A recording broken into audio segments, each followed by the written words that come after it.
যদি থাকে এই দেশে, বাংলাদেশে বিএনপির আছে, জামাতের আছে, এনসিপির আছে, বাংলাদেশের সাধারণ মানুষের আছে যারা আওয়ামী বিরোধী। তোরা পৃথিবীর মধ্যে সবচেয়ে কাপুরুষ। তোদের যখন ক্ষমতা থাকে, পুলিশ থাকে পেছনে, তখন তোরা বিশাল ব্যাটাগিরি দেখাইতে পারে। পেটায় মানুষের, রাস্তার মধ্যে মানুষকে তোরা পেটায় মারতে পারিস, এর বাইরে পারিস না। তো কথা বেশি বললাম না, শুধু এতটুকুই বলি, আওয়ামী লীগের লোকজন তোদের কপালে এখনো বিপদ আছে। তোরা এর পরের বার মনে কর এই যে যা যা করছিস, আমি আগেও বলেছি, যত তোরা কামড়াইতে যাবি তোদের কিন্তু বিপদ তত আসবে। এরপরে কিন্তু হঠাৎ করে তোর ওই টুঙ্গিপাড়া যায় কিন্তু ইস্যু করে দিয়ে আসবে পাবলিক, একদম চুরমার করে ভাঙচুর করে দেবে। 32 নম্বর ভাঙছি, ফালাইতে পারছিস কিছু? কোনো বাল ফালাইতে পারছিস? তোর 32 নম্বর 1 ঘন্টা নোটিসে ভেঙে দিছি, কিছু করতে পারছিস? পারবিও না। টুঙ্গিপাড়া পাঠাই দিব, কিন্তু পারবি না কিছু করতে। করবি, মানুষকে খেপাবি, মানুষ কিন্তু তোদের উপর প্রচণ্ড খেপে আছে। মানুষ এখনও সেই জায়গায় আর যাইতে চায় না। তোরা এই দেশের এতিম এতিম পোলাপান, এগুলিরে তোরা রাতের বেলা রাতের আধারে মারছিস, মায়েরা তারপরে সংসদে হাসাহাসি করে কথা বলছিস তোরা। এটা তোদের শাস্তি শুরু হয়েছে। এই শাস্তি থেকে বের হওয়া এত সহজ না। আল্লাহ তোরা যে পরিমাণে করছিস, এই গত 15 বছর তোরা বিএনপি জামাতের বিরুদ্ধে কাজ করিস নাই, তোরা সরাসরি আল্লাহর বিরুদ্ধে কাজ করছিস, এখনও করছিস। তোদের বাপ এই যে জয় প্রতিদিন ইংলিশে পোস্ট করে, তো ইংলিশে পোস্ট করিস কেন? আচ্ছা, তোর বাংলাদেশ নিয়ে না তোরা রাজনীতি করিস? বাচ্চা কোথাকার বাচ্চার সারাদিনের কাজ হইলে বাংলাদেশে কেমনে জঙ্গি বানাবে মানুষ। আরে ভাই, আমার বাংলাদেশের মানুষ 80% মানুষ টুপি পরে, এখন ওই ছবি নেয়, একটা মিছিল হয়েছে, ছবি নেয়, সেটা নিয়ে দেয় বাংলাদেশে নাকি আইএসআই নাকি বাংলাদেশ দখল করে ফেলেছে। শুয়োরের বাচ্চা, এত খারাপ মানুষ ওরা সারাটা বছর, এই 15টা বছর ওরা ইসলামের বিরুদ্ধে যুদ্ধ করেছে, ওরা আল্লাহর বিরুদ্ধে যুদ্ধ করেছে। তার পানিশমেন্ট আজকে তারা পাচ্ছে, এখন আবার ফাল পারে। এত তাড়াতাড়ি তোদের পানিশমেন্ট শেষ এটা মনে হয় তোদের কাছে? সময় আছে, এমনও মাপ চা। ছোট্ট একটা গ্রুপ হইলেও মাপ চা, যে আমরা মাপ চাই, আমাদের এই ভুল হয়েছে, আমরা বাংলাদেশে থাকতে চাই, রাজনীতিও যদি করতে চাই তাহলে ওইগুলি সব মাপ চায়া টায়া তারপরে ওদের থেকে সরে আসতে হবে। এই শেখ পরিবারে ওদের জন্মই জাউরা, এই যে শেখ মুজিব, এই শালা ছিল জাউরা, ওর তো বাপ তো ওইখানকার, মার পেট হয়ে গেছিল প্রেম কইরা, সেই শালা বিয়ে করেনি, আরেকজনের ঘাড়ের মধ্যে, লুৎফুর রহমানের ঘাড়ের মধ্যে ফেলাই দিছে। ফেলাই দিয়া তো পেটওয়ালা মাগিরে নিয়ে আসা, তো এখন মুজিব তো পয়দা নিছে, পয়দা তো জাউরা, তো এই জাউরার মানে পুরা বংশ জাউরা শালারা। এদের কথাবার্তা, এদের কাজ কাম একটা ভালো পাবে না, আল্লাহর কসম করে বললাম ভাই। এই পুরা শেখ পরিবারে একটা দেখান ভালো, একজন ভালো মানুষ আপনি দেখান। খালি পার্থ ভাই কেমনে কেমনে ওই বাসায় গিয়া পড়ছিল জানি, তো ওই এদের এই মানে এই অন্তত আওয়ামী লীগের এগুলো খায় নাই এই 15 বছর। ভেতরে ভেতরে জানি না পার্থ ভাই কি কিন্তু সামনে সামনে অন্তত খায় নাই।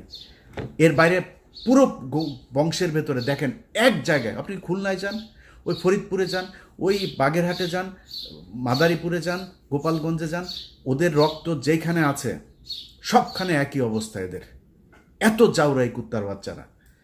তো মানে আমি ওদের কালকের এই যে ফেসবুকের ওদের যে অ্যাগ্রাসন, এগুলো দেখা মানে আমি মানে অনেকদিন পরে ইচ্ছা হইলো, বুঝছেন, ওদেরকে একটু দোয়া দুরুদ পড়ার। তো একটু পড়ে দিলাম, অনেকের কাছে খারাপ লেগেছে। ভাবছে আওয়ামী লীগের এইভাবে বলতে হবে ভাই, যারে আপনি কুত্তারে তো কুত্তা ছাড়া কি বলবেন, ওরে ডাক দিবেন এই শেখ মুজিবের দিকে, কুত্তারে তো কুত্তা বলেই ডাকবেন, মানে শীষ দিবেন বা কিছু একটা বলে রাখবেন, বাট নাম তো কুকুরই। অতএব আওয়ামী লীগরে ওদের সাথে যদি আপনি কথা বলতে চান, ওদের সাথে ডিল করতে গেলে আপনি কোনো ঠান্ডা মাথায় ডিল করতে পারবেন না। একটা দোকানের মাচায় বসবেন, ওদের একজন থাকবে, আপনারা 50 জন, ওই শালার সাথে পারবেন না। পয়দা তো হয়েছে ওই যে বর্ডারের ওই পাশে অনেকগুলো মিলা দাদারা মিলা তারপরে আকাম করে ছেড়ে দিছে না, এগুলি এখন আইসা ফুটফুটে সুন্দর ছাত্রলীগ, ফুটফুটে সুন্দর যুবলীগ, এগুলি হয়েছে। তো ওদের চরিত্র কি হবে আমারে বলেন? ঠিক হইতে পারবে না তো, কারণ ব্রেন তো ধরেন মানে বিকৃত যৌনাচারের মাধ্যমে তৈরি হয়েছে, তো এগুলোর ব্রেন ঠিক নেই। এদেরকে এইভাবেই বলতে হবে। এই জন্য বললাম, ভদ্রলোক আমার ভিডিও যারা দেখেন আপনাদের কাছে মাপ চাই এইভাবে বলার জন্য। বাট যেটা বলছি পরিস্থিতি ওইরকম হলে আবার এইভাবেই বলবো, আগে থেকে বলে রাখলাম। সবাই ভালো থাকেন। আর সব শেষ এক লাইন একটা কথা বলে দেওয়া যায় ভাই, 5 তারিখের পরে দেশটা এরকম চলার কথা ছিল না। আপনাদের নিয়ে অন্য এক ভিডিওতে কথা বলবো। খালি আল্লাহর কাছে অনুরোধ, আল্লাহর ওয়াস্তে অনুরোধ আপনাদের কাছে, যে 5 তারিখের পরে এই যতগুলো মানুষ মারা গিয়েছে, এই মানুষগুলোর দিকে তাকায় হইলেও একটু ধৈর্য ধরে খাইতে পারবেন ভাই, খাওয়ার সময় আছে, খাইতে পারবেন, খাইয়েন, এত অস্থির হয়েন না। 5 তারিখের পরে যদি খালি এখন পর্যন্ত একটা মানুষ গুম হয় নাই, 5 তারিখের পরে এখন আর কাউকে জঙ্গি হিসাবে দেওয়া হয় না, বাংলাদেশে আর কোনো জঙ্গি হামলা হয় নাই, নাটক সাজানো হয় নাই, এটা সত্যি কথা। কিন্তু আমি সরাসরি বলি, ঘুষ দুর্নীতি 1 টাকাও কমে নেই। আমি আমি আমি ইলিয়াস হুসাইন, আমি কত মানুষকে যে মানে ঘুষের থেকে বাঁচাই, কত মানুষকে তার মানে বিপদের থেকে বাঁচাই আল্লাহর রহমতে। আমার কাছ থেকে 1 কোটি টাকা ঘুষ চাইছে, আমার নাম বলছে সেখানে একটা কাজে, কি কাজে সেটা আর বললাম না, জায়গা মতো দেওয়া হয়েছে আমার একটা ফাইলের ব্যাপারে, তো তারে দিয়েছি, সেই উপদেশটা বলেছে যে সে অ্যাকশন নেবে, এটা আর পাবলিক আনলাম না। আমার কাছ থেকে আমার নাম বলার পরেও সে টাকা চায়, কত ডেসপারেট হয়ে গিয়েছে আপনি দেখেন, চিন্তা করেন। সচিবালয়ে চাকরি করে, আমার কথা বলার পরে সে 1 কোটি টাকা ঘুষ চায়। ছোট্ট একটা কাজ, আরে ভাই আমি গরিব মানুষ, আমার ছোট্ট একটা কাজ, খুব মানে আপনারা মনে করেন না আমি তদবির করতে, মানে একটা জেনুইন কাজ, এই কাজের জন্য একটা লোককে পাঠাইছিলাম, 1 কোটি টাকা চাইছে, সে বলছে যে এটা ইলিয়াস ভাইয়ের কাজ। বলার পরে সে বলছে ভাই এটা তো দিতে হবে, বুঝে নি তো, বাইরের লোক নাকি নিবে তার কাছ থেকে। তো আমি ওই মাননীয় উপদেষ্টাকে দিয়েছি, সে বলেছে এটা ব্যবস্থা নিবে, তো আশা করি ব্যবস্থা তার বিরুদ্ধে নেওয়া হবে। কিন্তু কথা হয়েছে যে সব জায়গায় চলছে, সব জায়গায়, এমনকি যেই মানুষগুলো মারা গেল এই লাশগুলো নিয়েও বিএনপি খায়, জামাত খায়, এনসিপিও খায়, ওদের ভাই ওদের কোলে মারা গিয়েছে, সেই এনসিপিও আসামি বের করার জন্য খায়, ঢুকানোর জন্য খায়, এইভাবে চলছে। এটা কোনো দেশ এইভাবে চলতে পারে না, এইভাবে চালাবেন আর দেশ ঠিক চলবে, এখানে থার্ড পার্টি এসে ঢুকবে না, এটা হইতে পারে না। তো আল্লাহ আপনাদেরও আল্লাহ বিবেক দেখ, আপনারা সব বিশাল ভালো ভালো মানুষ, সব খুব মানে পরহেজগার মানুষ, আপনাদের মুখ দিয়ে খুব সুন্দর সুন্দর করে কথা বলেন, দাড়ি টুপিও আছে।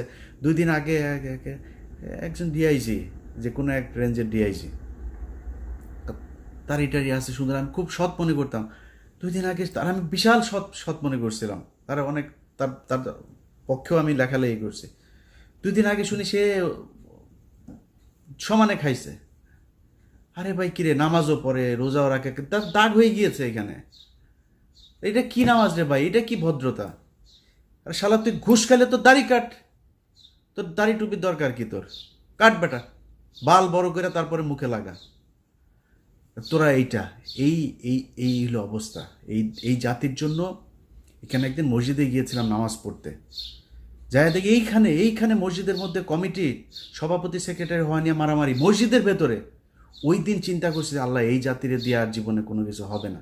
তারপরেও কথা বলি কেন জানিস, তোদের নিয়ে কথা বলি খালি পাশের এই 3 দিকে খালি ইন্ডিয়া আছে, এছাড়া বিশ্বাস করেন জীবনে এই জাতিরে নিয়ে কোনো কিছু নিয়ে কথা বলতাম না, নিজের মতো নিজে কোনো এক দেশে থাকতাম, চুপচাপ দেশে থাকলেও দেশের মতো থাকতাম, অন্তত ইন্ডিয়ার এইটা হইতো না। এখন সমস্যাটা তো ইন্ডিয়া কি করে, মারে আমাদেরকে, মানে মানে একদম সরাসরি কিল করে, কিলার নিয়ে এসে তারপরে মেরে ফেলে। সেই 25শে ফেব্রুয়ারি থেকে শুরু করে এই 5 আগস্ট পর্যন্ত পুরোটা সময় তারা আমাদের উপরে হত্যাযজ্ঞ চালিয়েছে। এটার কারণে খারাপ লাগে, সংঘবদ্ধভাবে মুসলমান মেয়েদেরকে টার্গেট করে হিন্দুরা, এই জন্য খারাপ লাগে, এই জন্য কথা বলি। আদারওয়াইজ এই দেশ নিয়ে কোনো মাথা ব্যথা দেখাইতাম না। তো আল্লাহ আপনাদের যেন হেদায়েত দেন, দেশটা এখনো বিপদ থেকে উদ্ধার হয় নাই, এইটুক যেন আল্লাহ আপনাদেরকে বুঝার ক্ষমতা দেয়। সামনে ক্ষমতায় আসবেন, 5 বছর সময় পাবেন, খায়েন ভাই, যারা আসেন তারা খায়েন, কোনো সমস্যা নেই, আল্লাহর হস্তে একটু বিরতি দেন, সিরিয়াস হন। আল্লাহ হাফেজ।